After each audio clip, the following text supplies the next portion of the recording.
Welcome to Literacy Talks, the podcast for literacy leaders and champions everywhere, brought to you by Reading Horizons. Literacy Talks is the place to discover new ideas, trends, insights, and practical strategies for helping all learners reach reading proficiency. Our hosts are Stacy Hurst, a professor at Southern Utah University and Chief Academic Advisor for Reading Horizons. Donell Pons, a recognized expert and advocate in literacy, dyslexia, and special education. And Lindsay Kemeny, an elementary classroom teacher, author, and speaker. Now, let's talk literacy. Welcome to this episode of Literacy Talks. It is our first episode of our new season, and we're so happy you're here. My name is Stacy Hurst, and I'm joined by Donell Pons and Lindsay Kemeny. And we are going to title this episode Reading Reset, and we're going to let Donell lead the conversation. So, Donell, without further ado, we will turn the time over to you. Great. Thank you, Stacy. I think this is a really fun topic. It's fun to think of a reset. And I think we all kind of decided that would be a good way to frame up looking at this coming year as a restart, a reset, an opportunity, and looking at it that way. Every year is an opportunity in your teaching. And so that's what we're going to discuss today is this reset and a reset in reading and how we approach reading. And so this can be for any grade as well. I want to make that clear that if you're an educator that's teaching high school students, if you're someone who works with college students that you know are struggling with reading and writing, there will be something for you to take away. So that's also stay tuned and keep listening because there will be something for you. And it's how to reframe and how to reset with back to school and the science of reading. And that's one way to think of it as well. And so there'll be lots of references to resources that are free and available. Some of them will be past podcasts that we've had. We're just reminding you that maybe there might be some resources there. And then maybe some books and things that we've also talked about in podcasts in the past. And maybe if you've looked at those, it might be a time to pull them out and take a look at them again and say, yeah, and refresh yourself with some of that information, because we realize there is a lot of information. But just to begin, when we talk about the reading reset, and we want to say, let's talk about why is this important? Why would a reading reset be important when we're thinking about back to school? I'm going to throw that to both Stacy and Lindsay. And Lindsay, maybe I'll have you lead out. Well, it makes me think of reflection, and it's always important to take some time to reflect on your own teaching practice and maybe what you're doing well and what you can do a little better. So I think we've all had the experience where we've had a rather big reset where for me, when I learned about evidence-based literacy instruction and how some of the things I was doing were not what's best for kids and was not aligned with research. So I had to do a lot of shifting and changing. But then every year, I feel like I get a little better. Every year you're kind of deciding, okay, what am I doing moving forward? Am I changing anything? What am I focusing on? What do I want to be a little better at this year? So, I love back to school time. It's also a stressful time, but I think it's an exciting time because it's like you're starting off with this fresh, slate and like, here we go. Here's what I'm going to do this year. I echo that. And I think back to when I was an elementary student myself, and the night before the first day of school was more exciting to me than Christmas Eve. I think it was just, and I try to approach that as a teacher. I try to approach the new year that same way. And I do remember my time in the elementary classroom. Every month kind of marches along, right? And you feel like at some point you're just keeping up and doing the best you can do and making notes of, next year when we get to this point in instruction, I want to do this or whatever. I have had a very interesting transition as I'm teaching higher ed because we get to do that every semester. But I think I've also seen the value of that reset mindset every semester. And it doesn't have to be a total overhaul. Just making those little changes that can make a big difference. Things you've been wanting to focus on, and maybe just choosing one to not be overwhelmed and say, okay, I'm I'm going to make sure that I focus on this and make improvements. For listeners just thinking about, so what are those elements that we're talking about? We're going to also have you direct your attention back to some past season that we had where we talked about structured literacy, and we really broke down all of those elements, and we had some fantastic guests on too that are really experts within each of those domains to talk about the importance of it. How does it integrate? Because we talked a lot about structured literacy and integration. So I like that each of us is talking about you can emphasize a piece and maybe you need to do a little more here, and then drawing it all back together is key, is critical. And so for those who are listening and they're saying, okay, refresh me at those structured literacy pieces, maybe that's new for me. Maybe I'm focused on a piece, but I don't really remember the other pieces. We're talking about with structured literacy, the elements are phonemic awareness, good solid PA, phonics at the foundation of it, orthography, morphology, vocabulary, syntax, and not just comprehension, but discourse comprehension, which Louise Spear Swirling in her book on structured literacy is quick to point out. It's discourse comprehension. So that's listening and reading, and it's beyond the sentence level. So it's getting into what things mean and getting into deeper meaning. So I thought that was really interesting too. And Louise Spear Swirling, she was one of our guests last season too. So if you missed that episode, I highly recommend going back and listening because she is always so good. But she has her great structured literacy book. So if any of these pieces are new or different, or you want more information, that would be a nice place to start. So those are the pieces that we're talking about when we talk about it. And then how do you teach that? So those are the what we're teaching. And then so what are the how pieces? Well, it's explicit and systematic. And there's attention to the prerequisite skills that students need to have in order to get to those other skills. And then there's good prompt feedback that gives students really good information. And there's also instructional planning. So that's also a key piece. And that's why this is a really great conversation because we can be looking forward to those things that I really want to emphasize this time that maybe I was just getting my feet wet last year with my class. This year I'm refocusing. So those are the things that we're talking about when we're talking about what are the structured literacy, what's the science of reading, what are the evidence-based practices. That's what we're talking about in reading. And they're all essential, those pieces, and they all go together. They're integrated. And you don't really miss out on any of them. But sometimes, as we've talked about, maybe there's a piece that was easier. Maybe there's a piece that's a little harder. And Lindsay, you've been fantastic because you've done a bit of writing, I should say, just a bit of writing. Lindsay's got a few books out to help us in this space, particularly in that K-3 space. And it's very helpful. But Lindsay, you had a book that kicked you off, and then you've also added additional resources. But the first book that really got attention for good reason because it did provide some of those. What do I do? How do I just do start with something? Seven Mighty Moves was the book, Seven Mighty Moves. So, Lindsay, if there is someone sitting out there going, geez, this year I do want to kick it up a notch, I'd like to boost it.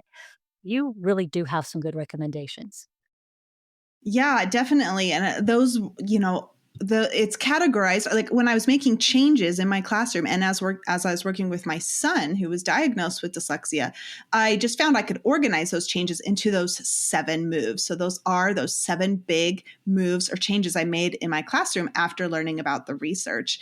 One of those teaching phonemic awareness intentionally. And I had to move like several times there because first I just had to know that it was a thing and you had to teach it. And then I had to refine my knowledge. And isn't that what we're doing all the time, especially as we're thinking about this reading reset? We're refining what we know. Teaching phonics explicitly is a huge one. And sometimes the science of reading gets a bad rep because people think it's just about phonics.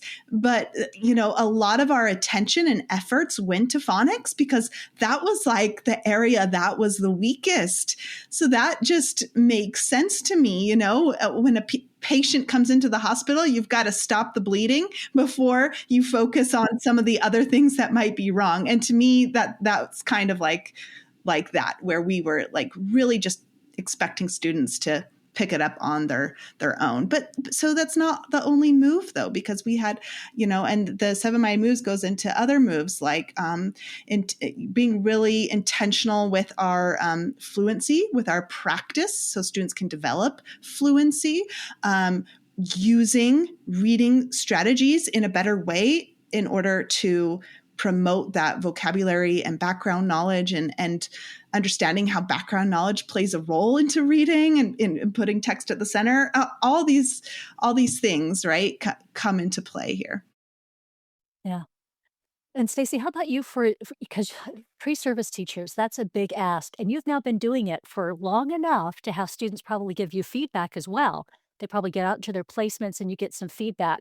And I bet that's very useful and helpful. How have you adapted what you teach, Stacy? What are kind of shifts and modes that you've had as well?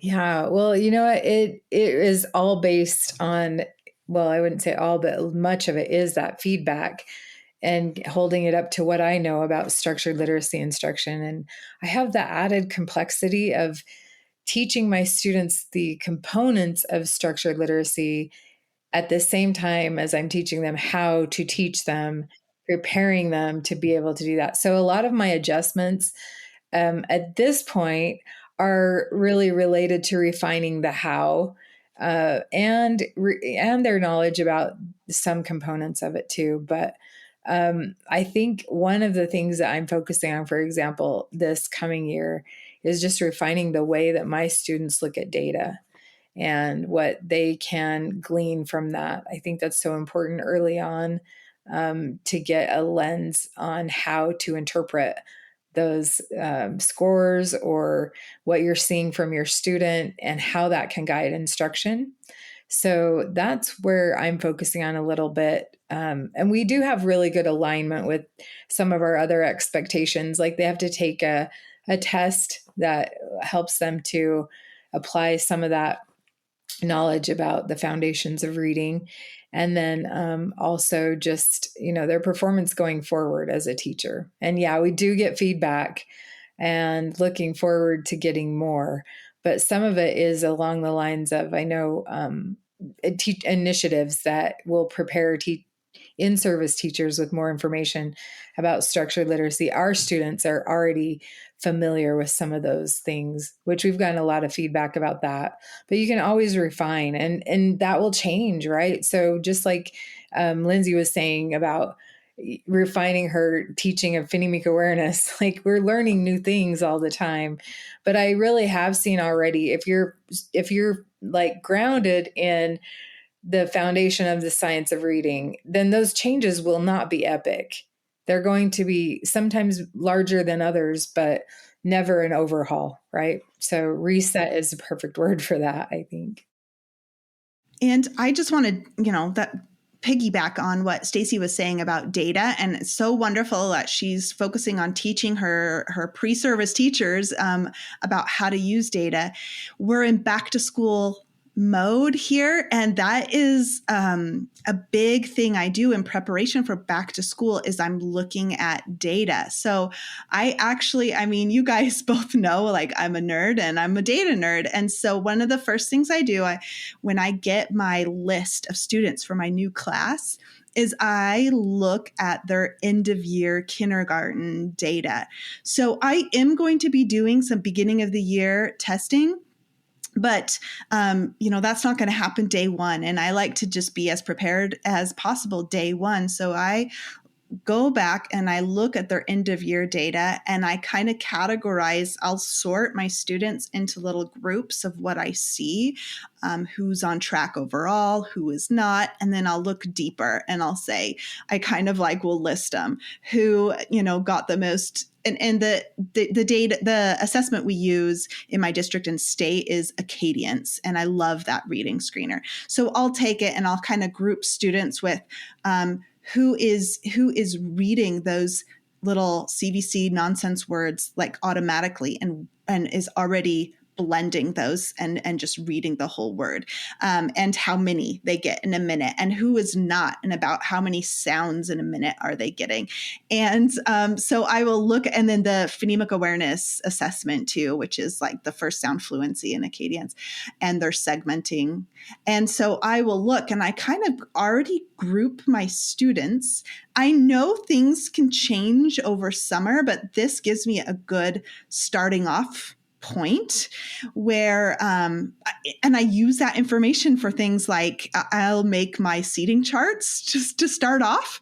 And I know, hey, students that need a little bit more help, I'm going to put them in certain places on the rug and at their desks where I know I can get there a little easier. I'm going to put them next to someone that's a little stronger than them. Like there's just all these things I'm really intentional about. And it's like, yeah, I'm not going to solely use that piece of information. Like things are going to change and I'm really flexible. Like with my groupings, once I know my students and we do more assessments, things are going to change. But it really helps me at the beginning of the year just to get an idea. And I know you were piggybacking off of my comment. Can I do that with yours too? Yeah. And that is fantastic. I just hope for my students that they end up doing that as their own teachers. But if you're in a position in a school as an instructional coach or a literacy coach, that is also scalable. When I was a literacy coach, I did that for my teachers. We did not wait 6 weeks for all the beginning of the year assessment to happen to put students in intervention groups. We took the data from the end of year, and we had dibbles at the time. It was before Acadians, and we could hit the ground running. And my job, I oversaw the paraprofessionals who were conducting those small groups and was responsible for scheduling that. So you can do that. You can start early. We saw great gains when you can start those intervention groups day one. So that's a really good model, Lindsay. And if all classroom teachers were doing that too, it would just make many hands make light work, right? You know, it's interesting because I was drawn to a quote that I had read from Louise Beer-Swirling, again, in her structured literacy. It was at the beginning, reader profile experts. So remember what you're both talking about are reader profiles. Each of our students has a reader profile. Reader profile experts are more likely to recognize patterns in data and grasp their implications. That's both are saying that very same thing right there. So if you're looking for them, you know what you're looking for. That data is really important and you do want it and you know what to do with it. And Lindsay, I loved what you said too about being flexible. And that's not just in classroom, but also as a tutor as well. So a lot of times the reader profile, and that's what drives us entirely. So when you're talking about in the classroom, it might not be so obvious, but one-on-one in a tutoring situation, it definitely is, right? You're working with this one student, but that flexibility still remains. I mean, we're driven by data as well. You need to work with that student, but flexibility always, because the student may surprise you in some things. And then you also need to be ready to pivot and move. So this has been a really interesting conversation so far for me in thinking about educators of all backgrounds who might be listening and thinking about ways in which they could pick up some of this information and carry it a little bit within their classrooms. And I'm hoping that it's feeling doable. That's the other piece, because what we've talked about so far to me feels really doable. Lindsay, you haven't suggested or recommended anything too outrageous. We're talking about data we're going to gather anyway. And Stacy, you even talked about, well, look at year-end data from last year. That's helpful too. So these are pieces that should feel like, oh, I might be able to grasp a piece of that, even if some of it might feel difficult. I'm wanting to talk a little bit about the nitty gritty. So once that teacher gets that reader profile, how can teachers who maybe aren't terribly familiar weave explicit instruction in phonics, vocabulary, and comprehension into their daily routines? It might feel difficult, but let's talk a little bit about an example of what that might look like. Lindsay, what do you think? Yeah, well, you definitely, you're talking about all these reader profiles, but the first thing, like the most important thing is to have as strong of a tier 1 as you can. Like, what are we doing in that tier 1 instruction? Because so many things can be prevented and helped by having that strong tier 1. And as a former intervention teacher, you could tell a difference, honestly, in the students like that I was giving intervention to, with the ones who had strong tier 1 instruction and the ones who didn't. And so, in the lower grades, it's okay to think, okay, this is the phonics part of my day where my main goal is phonics. Okay, now here is, more my vocabulary and comprehension part of the day. And my main goals with this lesson, has to do with that. But you're also integrating. And I think we've talked about this before on the podcast where it's like, yeah, my main goal, I'm in my phonics lesson. My main goal is teaching those letter sound correspondences and that phonemic awareness. But guess what? We're going to talk about what that word means as well. We're going to put it in the sentence. We're going to talk about what that means. We're going to read our decodable text, and we're not just going to like ignore what is happening in the story of the decodable text. So we want to bridge that all in, and you get better at that over time. Like at first, especially if teaching phonics explicitly is new to you, it might be overwhelming to think, oh, also all these other things added in. But so you might just do, one little thing at a time, but like as you get better, and that will come and you'll be like, oh yes, okay. Or, oh my gosh, I have so many English learners. I need to do a lot. I need to have a lot of that tier 1 vocabulary. I need to embed a lot of that into my phonics, because what's the point if they don't know what you're talking about, right?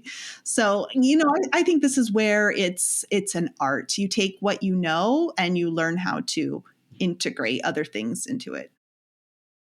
And Stacy, thinking about that, what are some of the challenges that new teachers have? You probably see things that maybe are difficult or challenging for new teachers. What are some of those things that might be difficult for the new teacher in the classroom when we're talking about all this?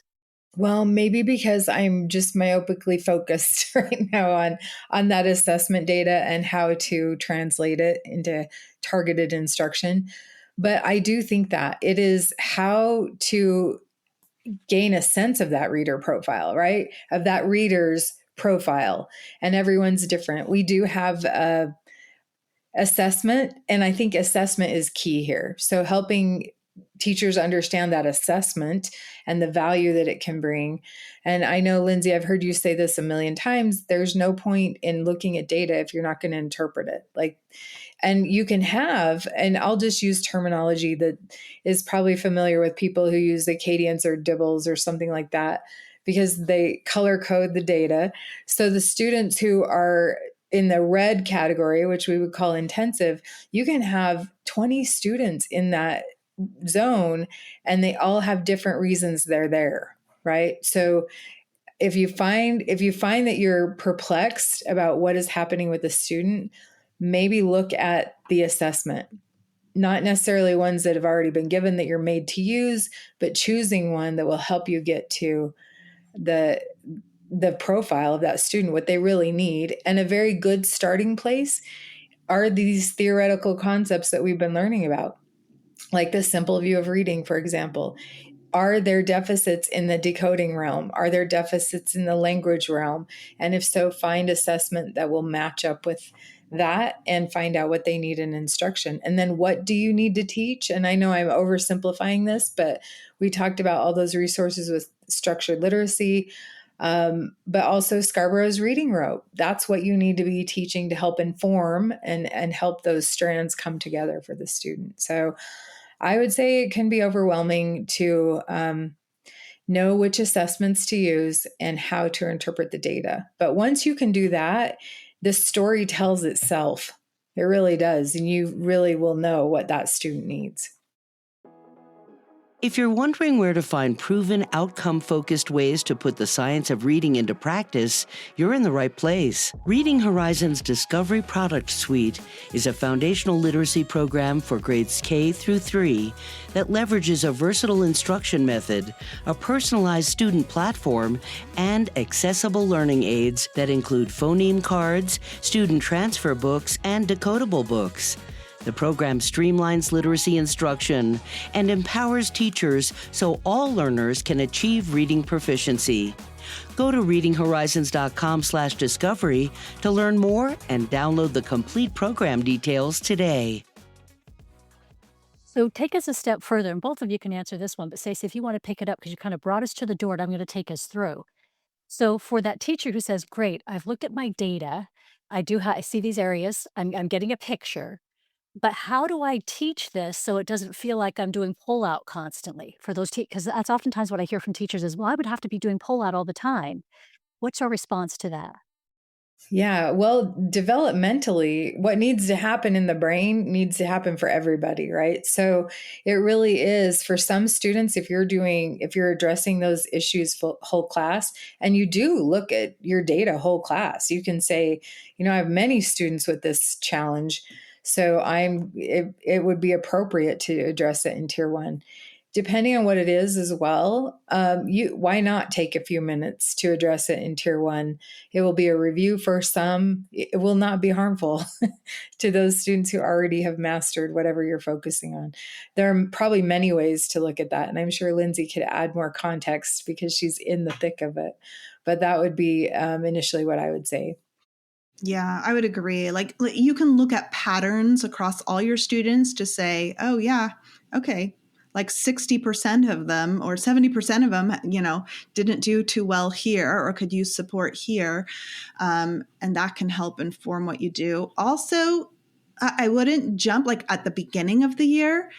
Sometimes you have a lot of students in red or yellow. And when I say that, I'm talking about the Acadians, but like where they're well below or below benchmark. But some of those students are going to come up just with strong tier one. Or like when I taught second grade, and I share this a lot in a presentation where I started a class-wide reading intervention because I had so many students that were so far behind. And some of that, that class-wide intervention and just your class-wide instruction really helped shrink the amount of students who were below or well below. And so then, okay, that's much more manageable to be thinking, oh, I've got about 5 students that I'm like really providing more intense intervention for than like half your class. So yeah, I definitely think looking at patterns. And again, like my best defense, my first line of defense is a strong tier one. Yeah, absolutely. That explicit systematic instruction with all those components. What's interesting when you two are both talking, yeah, I'm thinking of older students. So there might be folks who are thinking about what do you do once a student is older? But here's what's really interesting. As an English teacher, I learned very quickly that when there are reading challenges and they're pretty widespread, which you'll oftentimes find, like say a whole seventh grade class, and you've got a large number of students who are struggling with basic skills of reading and writing.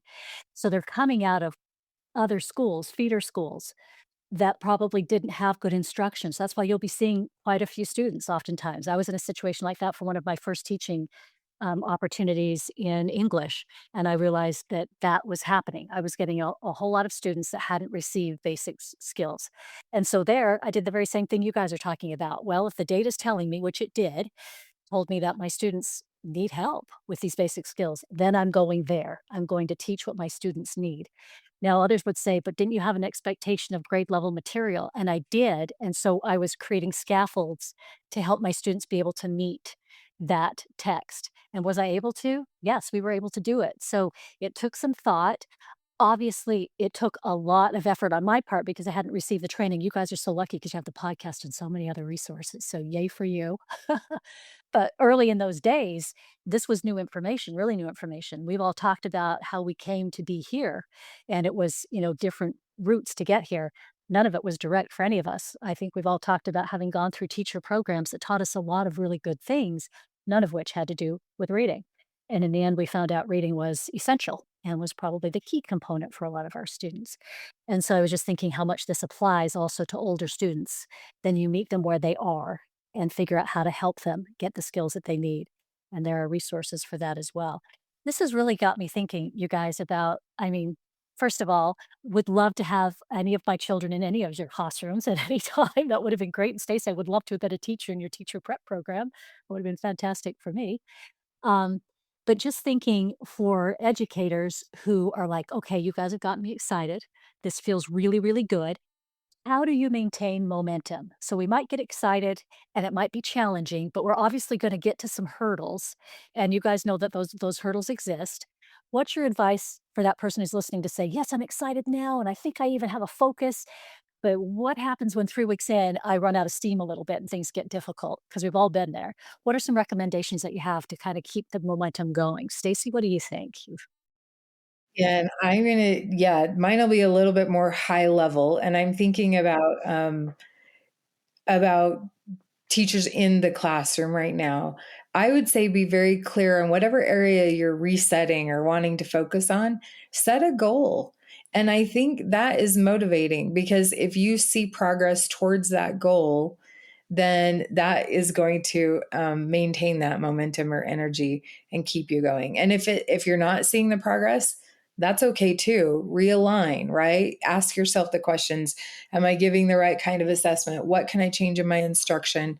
And there are a lot of resources, but I would say that. And then looking for the wins, looking for, you know what, this is one thing I am actually teaching my students to do in their profile work too, because we are so conditioned to look for the weaknesses. We're so conditioned to look for what does the student need? What does the student need? But their strengths also help inform those weaknesses. So looking for those bright spots, what can your students do?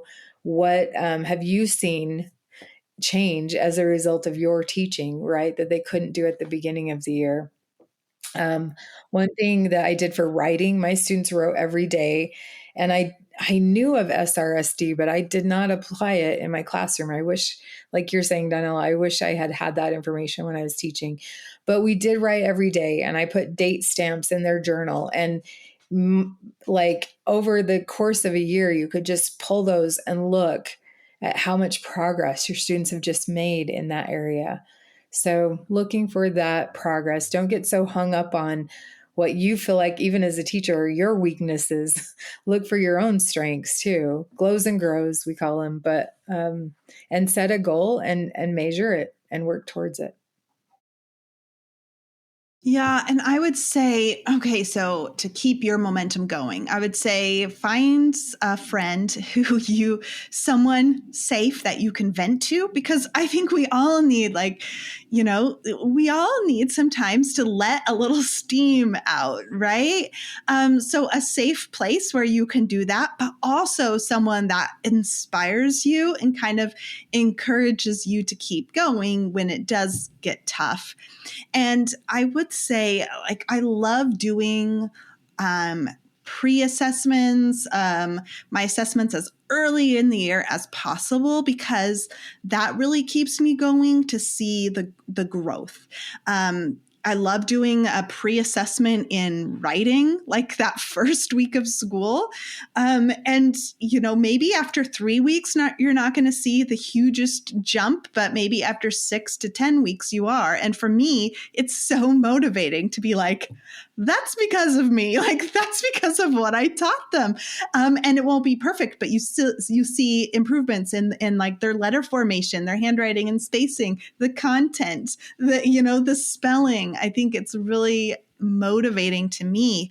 Same with, with like first grade, we start the year like with the letter names and sounds, because they don't all come in knowing or remembering that from kindergarten.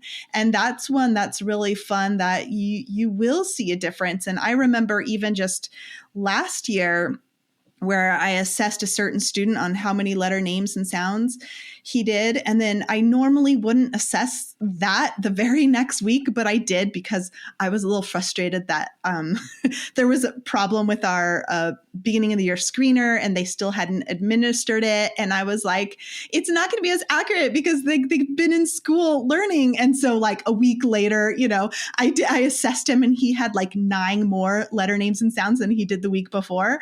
And I'm like, that is exciting when you can see those results. So for me, that really helps to keep me going and give me momentum.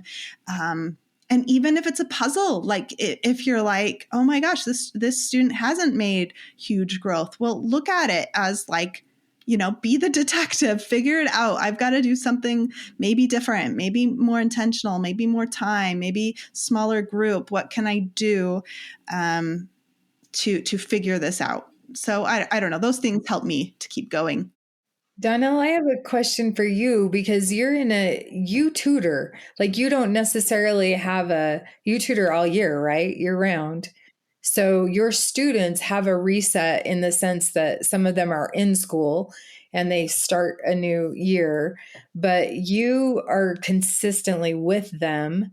So I guess and as Lindsay, as you and I have been talking about this too, I can't help but think of some things like the summer slide, which Donell, I know you prevent for your students that are in school.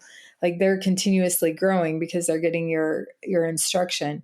But how do you, what does reset mean for you in that situation? And how do you maintain that momentum? Because you are with them all the time. Yeah, yeah. It's interesting because as I'm listening to both of you, things resonate that also are applicable within a tutoring setting as well. And it's those, celebrating those gains that you see, making sure that you are taking opportunities to recognize that for you and for the student, right? To keep them motivated.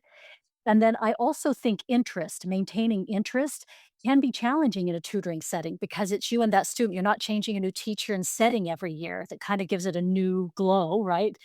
Maybe there are things you liked better about the year before, but there are new things that you gain.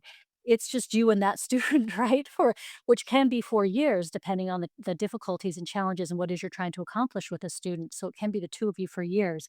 And for me, that's been the bigger challenge is maintaining interest, helping my student maintain interest because it's really great in the beginning when you get a bunch of new skills that you didn't have before, and you can really grab a student's attention by being able to teach them things that somebody else was unable to because they didn't have the background to help their student.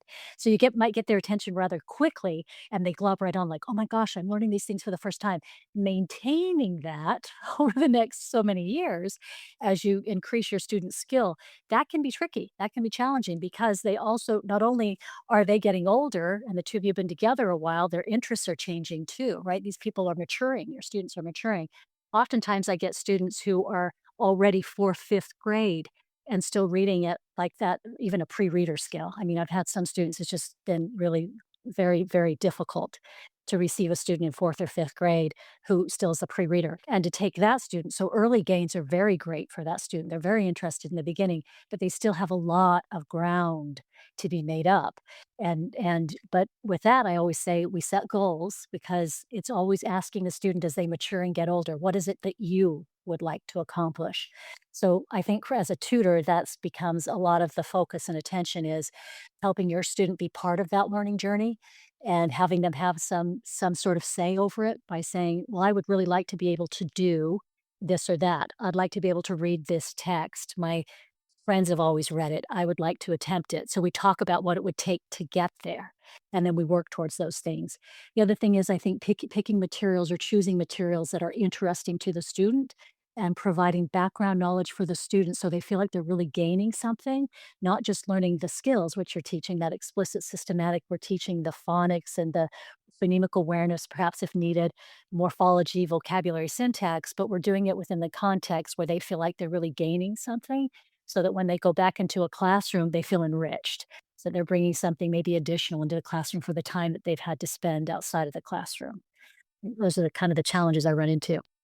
Thank you for answering that question. And I think it kind of brings to light too that a certain percentage of our students are going to have those long-term needs that are more intensive than the typically developing reader. And no matter the role you play in that child's life, it's more important to focus on those glows and to make sure because it's a long road, right? And Lindsay, I know you've had students that you've done a lot for too, and then you have to pass them on, and you know that their journey to being a proficient reader is more uphill than others. And so Yeah. I think that's an important point. Thank you for answering that question. And Stacy, it's interesting because I just had a conversation. I've mentioned many times my son who has dyslexia. Now he's older, he's in his 20s, he's doing college. We had this conversation just the other day, which is really interesting. He brought it up himself, talking about when was it? He was asking me because, of course, as you say, the journey was long. And he said, "When was it, Mom, that you noticed that I finally got it?" And I said, what do you mean by got it?" And he said, "That I was reading, that I was able to read fluently, and that I was enjoying it. When did you notice?" And I thought that was really interesting. I said, "Wow, that's a really great question. I've got to think about that because there was so much work." And I thought back, okay, let's see, it definitely wasn't 5th, 6th, 7th, 8th, and we did some middle school tutoring. I said, boy, I don't think I really noticed until about high school, ninth or 10th grade. And my son said for him, it felt like a click because he said it was just all hard work. And he said, "That's all I remember. It wasn't a day that I went to tutoring left tutoring and said, 'Boy, I feel like I'm there.' That never happened." He said it was gradual, and then just sort of he realized that he was reading something for enjoyment, that he had picked it up to read it for enjoyment. He said it was just kind of gradual. So I thought that was really interesting. The time and effort that some of the students, like I say, he has dyslexia, some of our students will have to put forth in order to become, if it's their desire. That's the thing too. You have to ask that student because they have some autonomy along in this, if it's their desire to continue with this kind of effort. But he really did want to. His siblings were reading, and it was something of value to those he was around, so he wanted it. But he does now have it today. The amount of work that it took, though, was pretty extraordinary. So this has been a fantastic conversation. Thank you so much. I mean, it's got me taking back to some of the key pieces that we brought from last season and bringing them and refreshing them for the reset for this season for our classrooms in any sort of educational setting where we're approaching teaching reading. I'm just wondering if there's anything any of you want to add that we didn't touch on. Did we get to everything you wanted to say? I think so. I mean, there's always more I could talk about with, well, we all could, but like specifically thinking about this, like back to school, like I kind of think of resetting back to school. What do I have to do at the beginning of the year? Which certainly is monumental. There's like a huge list, but, I talked about one of the first things I like to do is looking at that data, grouping my students, making my seating chart, knowing that it's all can change and it will change. Looking at like if I have students on IEPs, looking over those IEPs before so sometimes when we think back to school, we think of all the like putting names on everything, setting up the classroom, but there's like this whole other side, and I can do this other side earlier because I have to wait till like the very last second to put names on things, because sometimes you get someone who registers like the day of the open house and then you have to like redo everything and re-alphabetize anyways. So, but it's good because I can use this opportunity to do those other things. Look at the data, look at the IEPs, look at special challenges. I know some people like it just to be fresh and like all the students, it's like a blank slate. I like to look at like what interventions, what comments did their teacher put in from last year. I want to know about the extreme behaviors. And I feel like I'm pretty good with taking what another teacher says with the grain of salt, right? Like, but for me, it's helpful to know, oh my gosh, this teacher really struggled with the student. So I'm going to be very intentional when I meet that student at back to school night. I'm going to make sure, like, of course I want to greet and talk to every student, but I need to make sure I have some back and forth with that student and like start building that relationship. Sometimes I have severe different health challenges students have or things I need to be aware of. And then I guess another thing I would say is like looking at my schedule. And like, this is what I hate about the beginning of the year is sometimes like you're waiting for your administration to get you the schedule, and then someone complains about it, and then it like changes a couple hours later, and then it changes a couple hours later, and you're like, just tell me when recess and PT are going to be okay. Like, so like once I get that in, I like, then I want to like schedule my block and how everything's going to go. So those are just some of those important back to school things that might get overlooked when you're just thinking about, back to school lists, parent welcome letters, all the things. Yeah. Yeah. Lindsay, I like you mentioning when you talk about making sure that you touch base with a student who might have a particular need or something and taking the time to do that. I always really appreciated that as the parent of a child in a classroom, thinking that's a teacher who understands that not every student needs the same thing at the same time.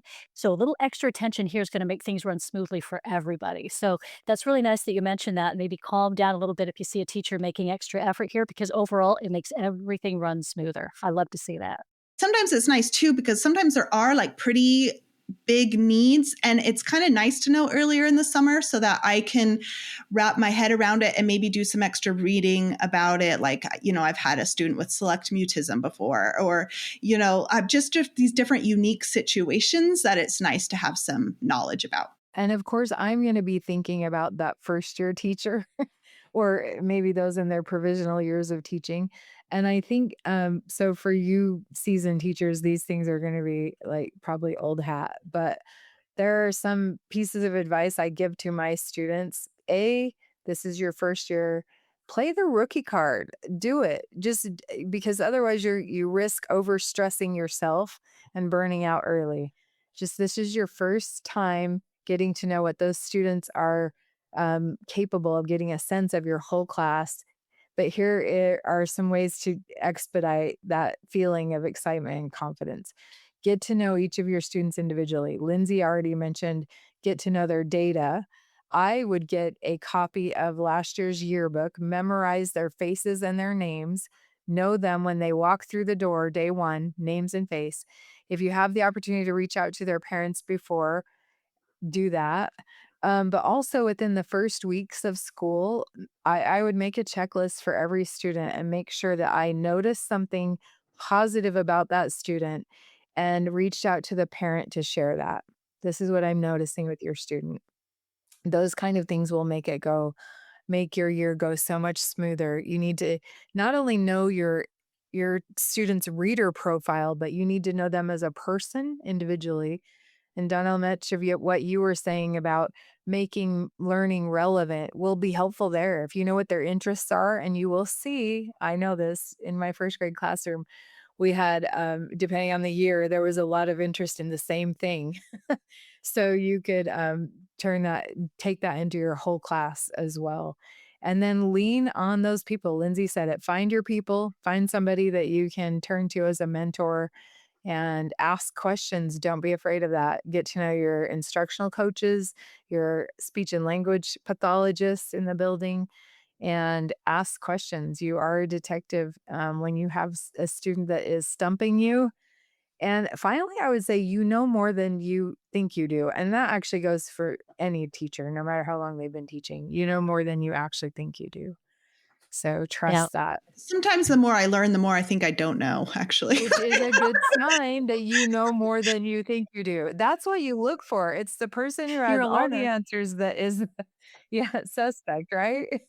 And I would add for those who tutor, who are helping support students outside of a school setting, I always like the beginning of the year to help the student get reset for how they're going to be supported for all their literacy and reading needs. And I like them to give me a little report of what they think their challenges are going to be. So I give them a week to get their schedule under their belt, kind of think about it, and then we start looking at strategies and ways to help them.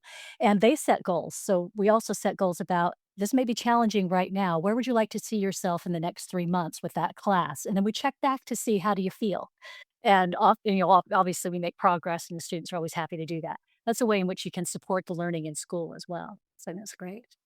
This has been fun. Thank you, Stacy and Lindsay. It's been awesome. Yeah, Thank thank you. And thank you for the topic. I do get excited about the idea of resetting. I love it. And I'm gonna re-listen to this episode and gather things that will help me in my upcoming school year. And I'm sure you all will too. We have an exciting season ahead. Some of the things that we talked about today, we'll have some guests that will directly address some of those things. So we hope that part of your reset is resetting time to listen to this podcast and the many others that will help inform all of our teaching, I guess I should say. So thank you for joining us, and hopefully we will have you as a guest on our next episode of Literacy Talks. Thanks for joining us today. Literacy Talks comes to you from Reading Horizons, where literacy momentum begins. Visit readinghorizons.com/literacy talks to access episodes and resources to support your journey in the science of reading.